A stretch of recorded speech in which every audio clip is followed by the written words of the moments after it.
Italian Wine Podcast. Chin Chin with Italian wine people.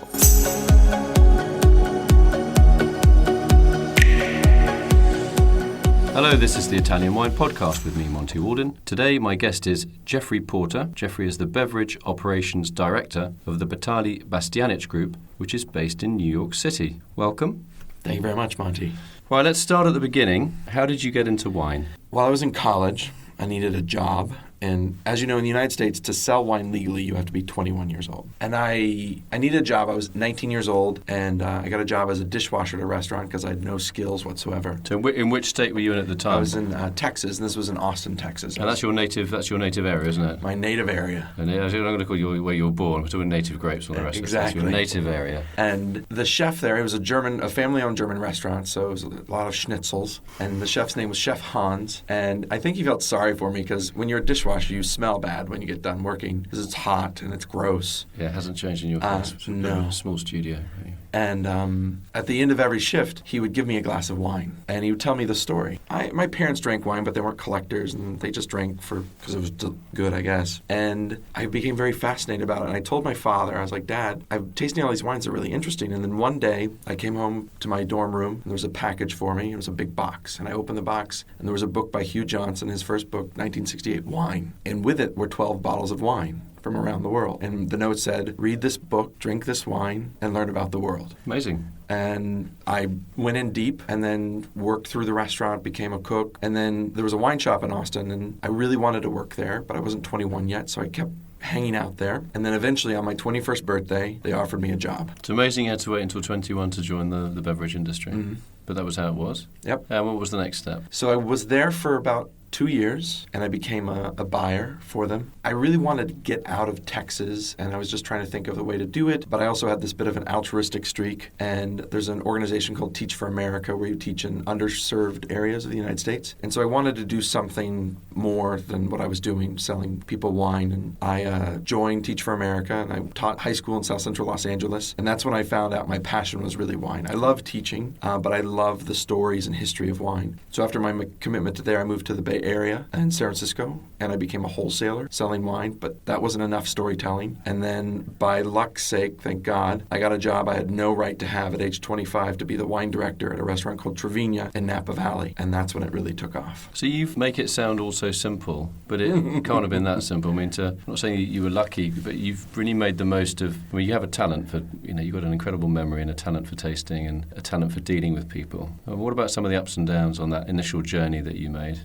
Luckily, there's not been many downs. The downs are the stumbles and falls that you make making mistakes, but I guess the way I was raised is just you always learn from them and you try not to make them more than once. The honesty and the truth of wine is what made it so fun, and you can connect to strangers, even as a 21-year-old, and people would be like, are you old enough to drink? And I'm teaching and guiding people who were twice or even 3 times my age at the time into wine, and that was because I read, I tasted, I visited, I asked questions. The big thing is I've never been afraid, and when you're not afraid and at the end of the day it's really just wine. It's not heart surgery, it's not rocket science. You're here to make people happy, and with that attitude it's been easier to exist in a world where you know your goal is just to make someone smile. Okay, you talked about fear. I mean, you obviously come from a family that has a sort of social conscience, but I imagine you weren't brought up in extreme poverty. No. When you were working in South Central Los Angeles, for those of you that don't know, South Central is a rough neighborhood. How did you get your teaching message across in that area at that time? And did you have any kind of fear, or was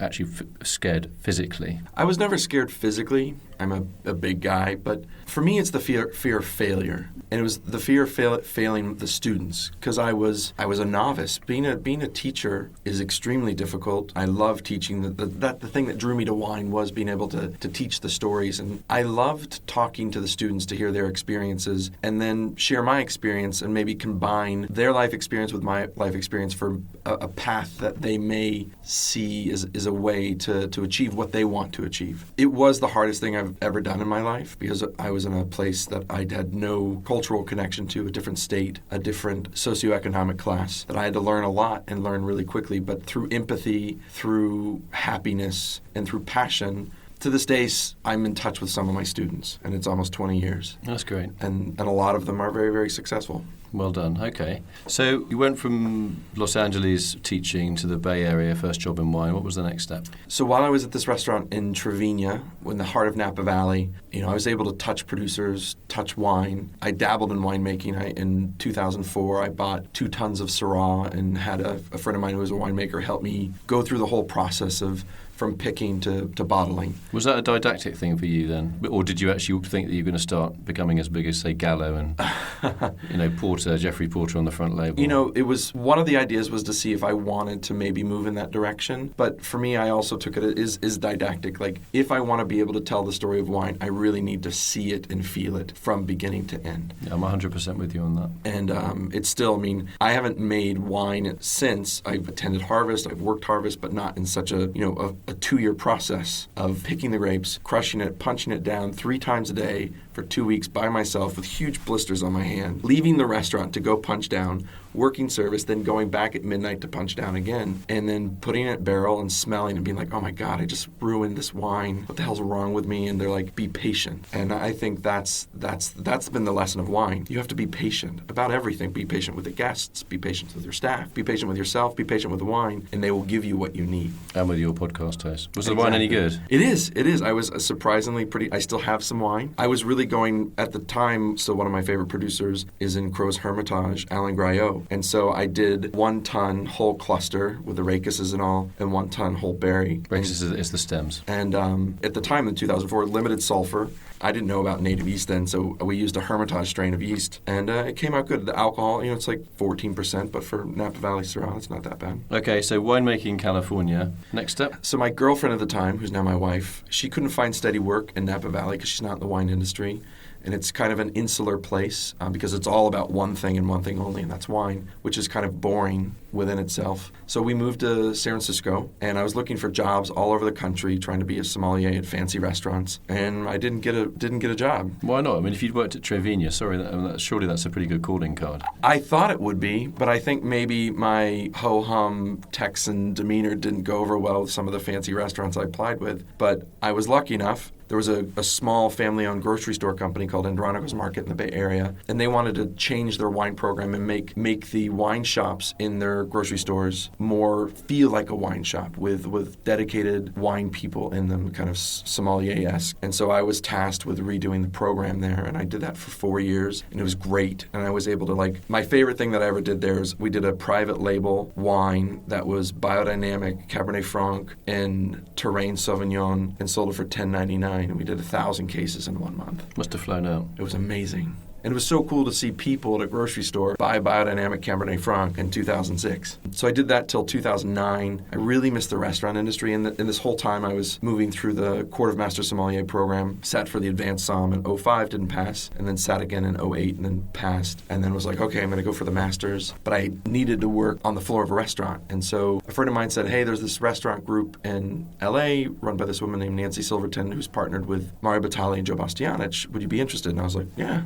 Had you heard of I those knew people? I knew of those people So you played it cool, like, yeah, maybe if I got time I'll come to the interview. Yeah. Exactly. So they'd heard of you. Mario had definitely not heard of me, nor had Nancy, but Joe I'd met because he has a winery and he had sold me wine before. Joe Bastianich. Exactly. So I met with the team there. Luckily, I got the job and we moved down. It was still to this day one of the most fun, exciting restaurant jobs I've had, being the wine director at Osteria Mozza. Why was it so exciting? Is it just exciting to sell a really expensive bottle of wine to somebody sitting down at a starched tablecloth table? No, the restaurant was rock and roll and Hollywood all at the same time. And expand on that one? It was we played loud rock and roll music like they did at Babbo. Babbo was the first restaurant of Joe and Mario that kind of started the trend in America to have white tablecloth but play really loud rock and roll. But then you're in the heart of Hollywood and you were the hottest restaurant. We were the hottest restaurant at the time. So every famous person in Hollywood came. And so it's to serve some of your favorite movie stars was fun. But outside of that, the thing that captured me about Los Angeles was outside of the movie stars, just everybody was coming for dinner. And we only sold Italian wine. So in California, that's challenging. But people were open to it. They're like, well, I really like this. And you're like, have you ever had Lagrein? And they're like, nope. And they're like, let's try it. And that was It was refreshing to be with people who just had a curiosity. Because in San Francisco and to an extent New York, people are curious, but there's established wine culture there, and they feel like they're more in the know, so they want to kind of tell you, and they're not as open as I found as they were in Los Angeles. But isn't there a way of dealing with that as a sommelier to sort of coax them without coaxing them to get something that you absolutely think that they're going to like? Absolutely. Rather than something they've read in a famous magazine and say, I want to have that because it got 100 points. No, we do that every day, day in and day out. But in LA, it was just fun to have people who had no preconceived notions about anything and just wanted a good bottle of wine. What about the social hours? You're married. Were you married at the time when you were working in I was. LA? Or I am still, yes. Oh, okay. I mean, how hard is that for your partner? Do you have any kids at the time? We didn't have any kids. It's challenging. I am blessed to have a wife that knows this is our lifestyle, and a fiercely independent woman who does what she wants to do. And I think to an extent she likes having that time alone. But when we're together, I think the thing that makes us work is we communicate effectively, and when we're together, and we do as much as possible. We fit it all in. Well, that was another edition of Relationships Weekly. Jeffrey will be back with some more family tips next week. Okay, so LA, next up. So I was in Los Angeles, and it was like 18 months. It was really quick. But I got a call from Joe Bastianich, and he was like, would you like to come out to New York? And I've wanted to be in New York City my entire life since I was a little kid. When I was 8th grade, around age 13 years old, I went to New York for the first time, and I was just mesmerized by the intensity, the power, the energy of the city. And I've been trying to get there ever since. I applied to university there, didn't get in. I applied for Teach for America there and didn't get in. Applied for jobs there and didn't get in. And then this was the golden opportunity, and it was to be the wine director at Del Posto. And it was that further step of finally validating all the hard work as a sommelier that I could be myself and be at a 4-star restaurant in New York City. Give us the name again. Del Posto. How do you spell that? D-E-L, new word, P-O-S-T-O. What was the interior like? Was it so no rock music, presumably? No, it's interesting. It's funny. We have a live piano player, but if you're listening, you'll be eating your beautiful orchiette, hand-rolled, hand-pressed into the little ear, and then you'll be like, is that AC/DC on a classical piano? And so the piano players have taken modern rock songs and turn them into kind of jazz or classical pieces. Okay, so that's kind of revolutionary musically, but the food was very obviously modern Italian, but traditional modern Italian. Yeah, not like it's modern Italian rooted much more in tradition, or what we like to say is New Yorkese too. It's got kind of the Italian-American push to it because the ingredients we have are from the United States, so we don't want to say it's authentic Italian food because that would be a disservice to what it is. But it's not like the 3-star Michelin restaurants of Italy, which lean even more French, in my opinion, than they do Italian. We're kind of somewhere near that, but it's a grand, super opulent space, marble, huge banquettes. We use guirdons for service, which are the little trolleys. We wheel up to your table with our wine. We prime the glasses, pour. It's a whole Broadway show. It's beautiful. I love that restaurant. It's so much fun to work the floor there. Do you kind of like the performance aspect of it? Is your goal... Is the performance part of the wine knowledge that you can give? If the guest wants that, it is. So how do you work that out? Is that just intuition? I mean, do you ever get it wrong? Sometimes, not often. I've been luckily enough able to read tables well, but you always get, you serve thousands of guests a year, you're bound to get something wrong, and sometimes you're like, blah, blah, blah, and they're like, we don't really care. And you're like, okay, head down, tail between your leg, and they just want to have a glass of wine. Exactly, and they're just like, shut up. Get you out of their face. Exactly, but there's a lot of people, because Del Posto's an event kind of place you go to for anniversaries, for birthdays, for something special in your life. A lot of people want the theatrics because the space lends itself to being bigger than normal life. And because the price of dinner there is the price of going to a Broadway show, and it's the same length, 3 hours for 2 people is a normal dinner. We want to give them the show that they want. So just through talking with people, through discussing wines and what they want to do, you kind of figure out how you want to play the table. What do you do to unwind? Well, now I have a 4-year-old, so I like playing with her a lot. I read. I try to work out, not effectively enough. When you say you read what? Novels, history? I read, currently the past few years, it's been biographies of U.S. presidents. I was going to ask if it was political. Yeah. Because you're quite a political animal. We won't get into politics, but you certainly know which side of the tracks you very much lie so. on. Does that also come through in your work? You're the values, I'm not talking about either side, left or right, we're just about some of the values that you hold dear on a personal level and on a familial level. Does that influence how you work? Absolutely. I believe that every action, specifically as as a buyer that I make is somewhat political. The people you work with, the producers you buy from, the way you price it, the way you sell it. You know, at New York restaurants, it's expensive. It's not egalitarian at the end of the day. But what I always try to tell my sommeliers and work with our list, no matter if it's our pizzeria or our fancy fine dining restaurant, is that you have to know that people that save all their money because they love food and love the experience are going to come. So you need to be able to have wine that's accessible to them. So that's a $40 bottle of wine. It better be the best $40 bottle of wine you've ever had. And put it on your list and be proud of it. And someone's going to spend $10,000 and do the same thing for them. So that there's the egalitarian approach I try to have for those special few people that do come or save their money. Because when my wife and I first started dating, we both loved food and dining out, but we didn't have a lot of money. But that's what we put our money towards. Instead of buying clothes or going to see concerts or doing other things, it was always about food. And the restaurants that really meant the most to me were the people that treated me just as well as the people that were in Gucci and couture at the next table. I just think at the end of the day, the industry that we work in is beautiful because it's agricultural, it's historical based, it's a people, it's a movement, and you can, as a sommelier, as a producer, as a grower, as a consumer, you can affect change for the world for the better by knowing what you're drinking. I suppose we can get on to, we'll leave that for the next discussion, Jeffrey, we'll talk about maybe organics, biodynamics, alternative wine growing, natural wine growing, whatever you want to, however you want to describe it.